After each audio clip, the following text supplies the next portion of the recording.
এপ্রিলের তীব্র গরমে নতুন বছরকে স্বাগত জানাতে থাইল্যান্ডে অনুষ্ঠিত হয়েছে সংক্রান উৎসব, যার অন্যতম আকর্ষণ ছিল জলকেল্লি। দেশটির রাজধানী ব্যাংককে পালিত হয় ঐতিহ্যবাহী উৎসবটি।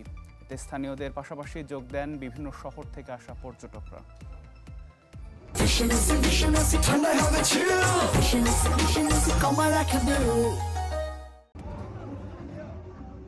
থাইল্যান্ডে যদিও গ্রীষ্মের তীব্র গরম চলছে, তবু কারো মাঝে নেই ক্লান্তির ছাপ।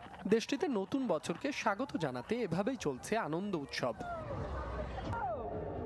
থাইল্যান্ডের সংক্রান উৎসবের অন্যতম আকর্ষণ জলকেলি। নতুন বছরে ব্যাংককের খাওসান সড়কে পালিত হয় ঐতিহ্যবাহী উৎসবটি। এতে স্থানীয়দের পাশাপাশি যোগ দেন বিভিন্ন দেশ থেকে আগত পর্যটকরাও। ঐতিহ্যগতভাবে এই উৎসব শুষ্ক মৌসুমের সমাপ্তি এবং একটি নতুন কৃষি চক্রের সূচনার ইঙ্গিত দেয়। দীর্ঘদিন ধরেই এই উদযাপনকে প্রায়শই বিশ্বের বৃহত্তম জলযুদ্ধ বলা হয়, যা শুদ্ধিকরণের প্রতীক। পানি বেশ ঠান্ডা, তবে তা বেশ আরাম লাগছে। তীব্র গরমে এটি বেশ উপভোগ্য। বেশ প্রস্তুতি নিয়েই এখানে এসেছি, ভীষণ মজা করছি। ঐতিহ্যের অংশ হতে পেরে নিজেকে ভাগ্যবান মনে করছি।